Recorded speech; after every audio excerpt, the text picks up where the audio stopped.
Okay, so this is for domain and range stuff coming out of Module 3. So I'm just going to kind of cover a little bit of everything here um, because some of this beginning stuff is important actually for understanding the graphs too and vice versa.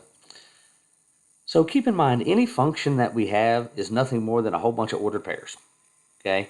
If we draw a graph, it's because there's infinitely many ordered pairs and we don't want to write them all down because we're way too lazy for that sort of stuff. So let's just start off with some ordered pairs. Okay, I got the pair 1, 2, -2, 4, 3, -7, and bunny, rabbit. Okay, so keep in mind the domain of a function is nothing more than all x coordinates. So in this case, the x coordinates are just 1, -2, 3, and bunny. Okay, so the domain is just 1, -2, 3, and bunny. Now, the range, on the other hand, is all y coordinates. So for this particular example, that's 2, 4, -7, and rabbit. Okay, so my range, written in set notation here, is just 2, 4, -7, and rabbit. In the end, that's all this ever is, right? We're listing out x coordinates, we're listing out y coordinates, okay? But in cases of functions with equations and stuff like that, it could be much harder to do because you don't want to list out infinitely many things. So let's say that we have a quadratic function here and it's y equals x squared plus 3x plus 2. Okay? Now, one thing that you can do is look at the graph. So if you sketch the graph of this thing, and we're going to make an ugly little sketch here.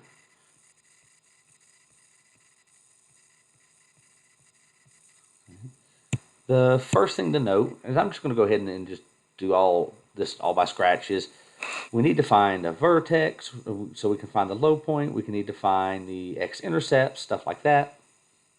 So when I'm solving these things, a lot of times I also try to use factoring when I can. This one will factor nicely. It's going to be x plus 1 times x plus 2. Okay, so my zeros, or the x-intercepts, are at the point -1, 0, and -2, 0. Now this is important because the graph crosses here and here. The y-intercept, remember you always put 0 in to find, for x to find a y-intercept. That's 0 squared plus 3 times 0 plus 2, which is just equal to 2. So that's the point 0, 2. Now the vertex, and this may be getting ahead of ourselves a little bit, so you can worry about this actually in one of the later modules. The formula is x equals -b over 2a, and b in this case is 3 and a is 1. So the x-coordinate is -3 over 2 times 1, which is just -3 halves, or -1.5. And then to find the y-coordinate, we have to substitute that sucker in.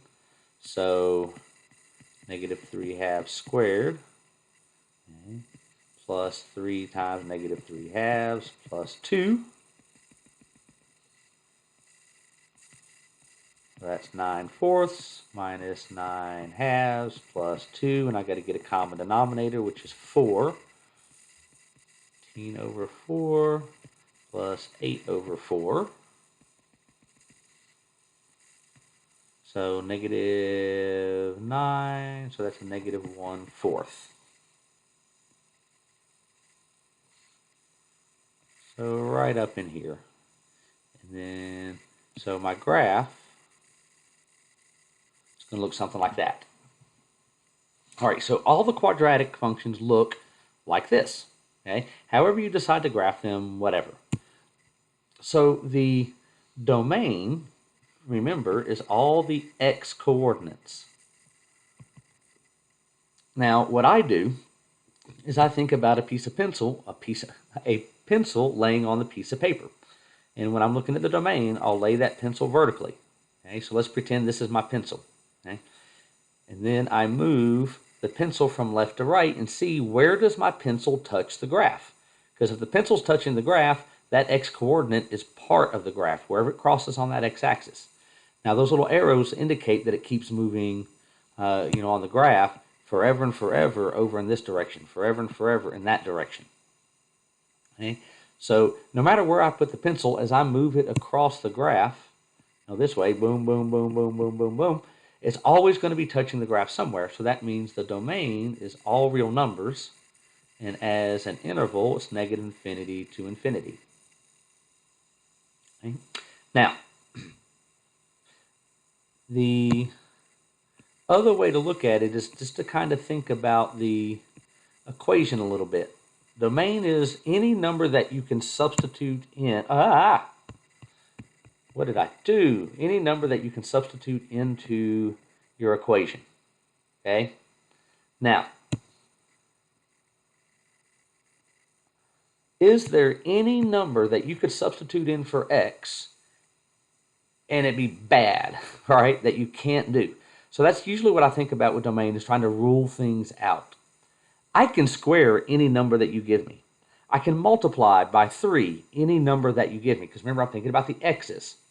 I can add 2. I could add all those together. It doesn't matter what value for x you do or pick, you can always perform these operations. You can square them, you can multiply them by 3, you can add them up. So that tells me it doesn't matter what x is, so that's an all real numbers type thing. Okay? Now, for the range, okay? Now the range remembers all the y coordinates. Again, now I still think about a pencil, but this time I'm laying it across the paper horizontally, and then I'm moving it up. Now, where's the first place it touches the graph?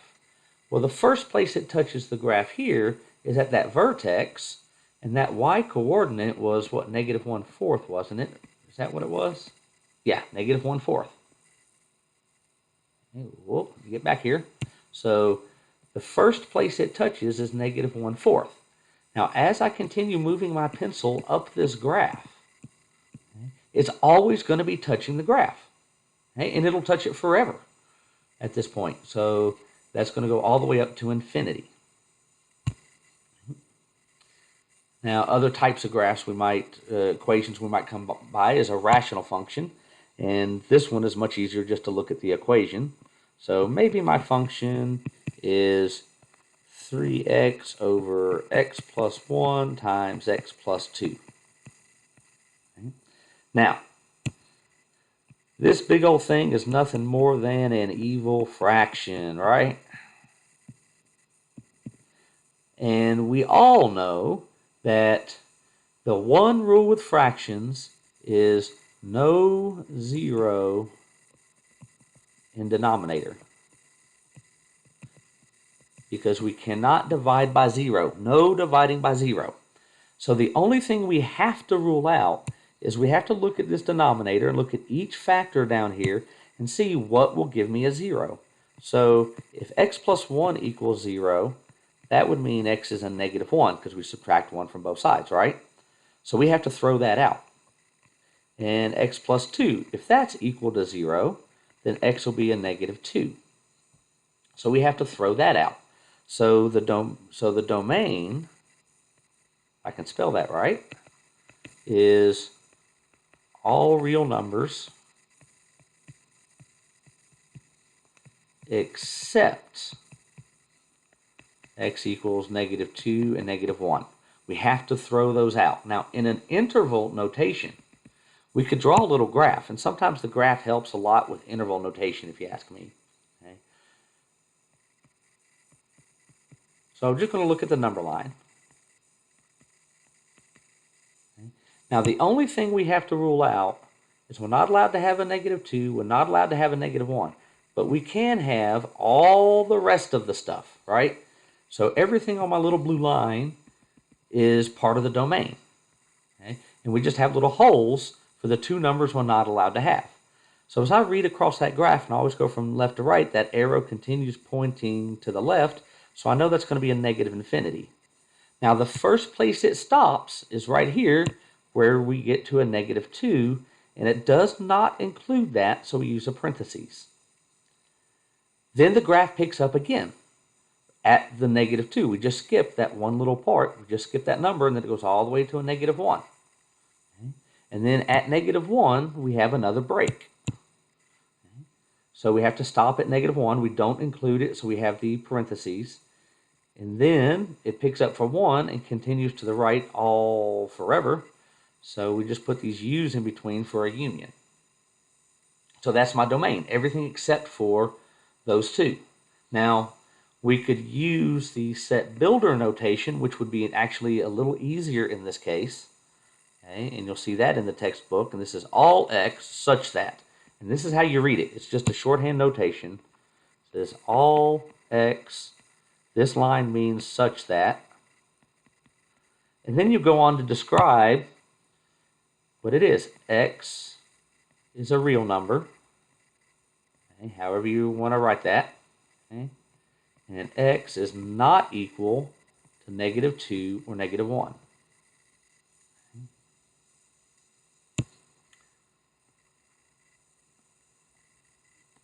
That just means it's a real number. Okay. So we got lots of different ways to describe domains and ranges and stuff like that. Okay. Now, so that gives us our domain for this function. For these rational functions, the domain, you always just look, where's the denominator equal to 0? Okay. Now, the range, you might want to look at the graph to figure out the range, because that's usually the easiest way to deal with the range, because those are all the possible outputs. And in this case, we're never going to have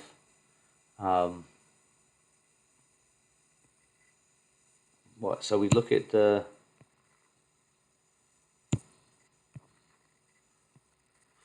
graph for this thing. Okay, so I'm not going to go through the details of graphing this thing and stuff. Okay, but I'm just going to sketch out the graph for you real quick.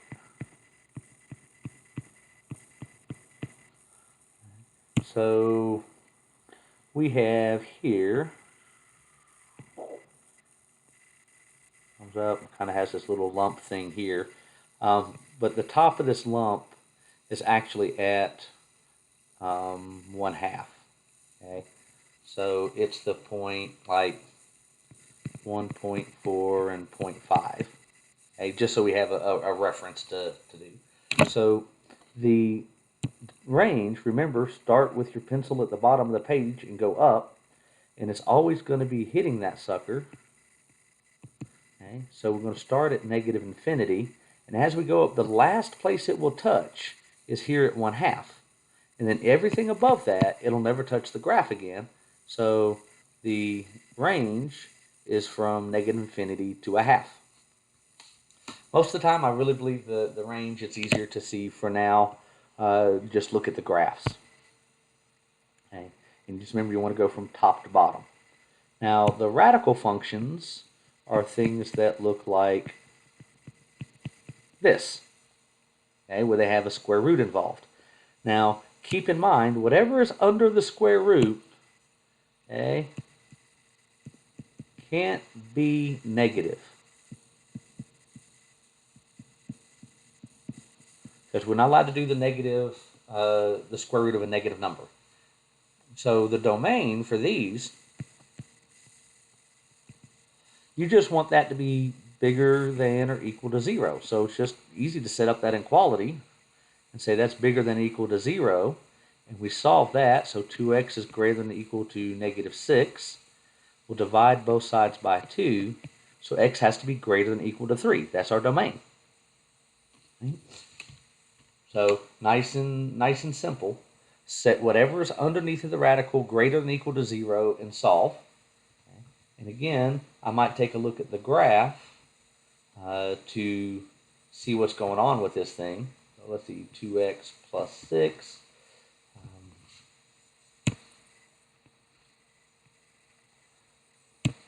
we know the domain is over here, and it starts at -3. But it keeps going up, right? Okay. So the range starts at 0. Okay. Again, lay your pencil down and move it up the graph. That's supposed to be an R. Doesn't really look like an R, does it? So the range starts at 0, and it includes it because if x equals -3, then the y is going to equal 0. So it does include it, so that means we use the square bracket. So we're going to start off at 0, and then no matter where we put it from here on out, we lay that pencil across, it'll always touch the graph, so it's going to go up to infinity.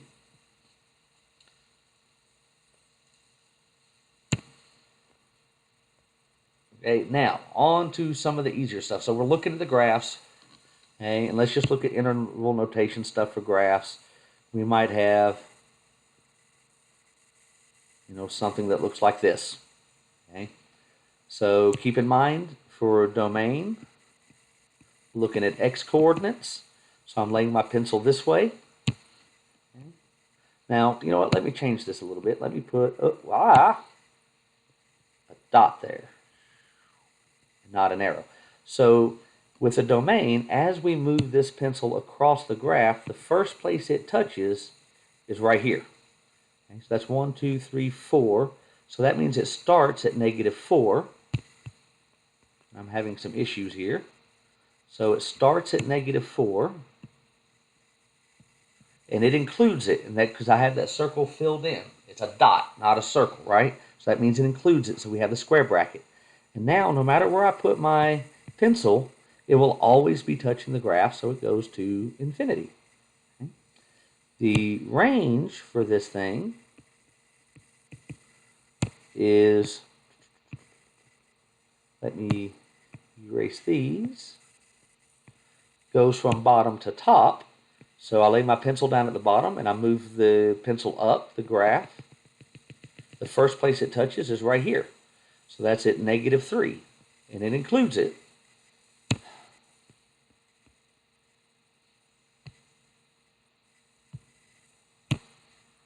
So that would start at -3, and then no matter where I put my pencil after that, it's always going to touch the graph somewhere.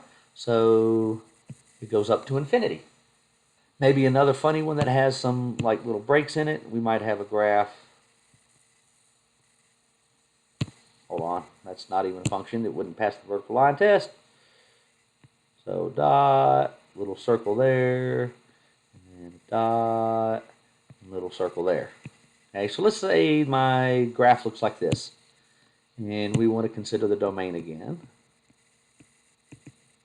So I lay my pencil down. The first place it touches is right here. That's 1, 2, 3, 4, 5. That's at -5. It includes it since it's the little dot. Okay. And I'm going to change this last one to a circle instead of an arrow. Now, as I continue moving my pencil over, it's always going to be touching the graph. Now, even when I get to this spot, which I didn't draw very well, but I intended for the dot and the circle to kind of line up. So let me, circle was supposed to be there. Even when it gets to this spot, my pencil, although it doesn't touch right there, it does touch the graph up there. So it's still touching the graph somewhere. And that's going to happen up until the last place it touches is here at the end. It's 1, 2, 3, 4, 5, 6, 7. And it had a circle, so that gets a parentheses because it does not actually include that point. So now the range, if we look at that, is going to have like a little break in it. So let me erase all my little domain pencils. Now the range will start from the bottom. The first place it touches as I move it up the graph is right here. It's 1, 2, 3, 4, 5. So that's at -5. It's a dot, so it's included. And then we move the pencil up and we see right at this spot, it leaves the graph. And everything here, it never touches, right? So that's at -2. And that gets a parentheses because it does not include. That's what the little circle means. But I'm going to put a little U here because I see it's going to pick up again sooner or later. And then by the time my pencil gets back up to this spot, it's touching the graph again. So that would be at 2. And it has a circle where it's touching, so that includes it. And then at 3 here, it leaves the graph again, and nowhere above it will it ever touch it again. So that's going to stop at 3. So with these graphs, you just want to look up and down wise for the range, what y coordinates are on these points, or on this graph, right? In the domain, you're looking for all of the x coordinates that are included on the graph. All right, so maybe this will help a little bit. If you have questions about other types of graphs or anything, please let me know.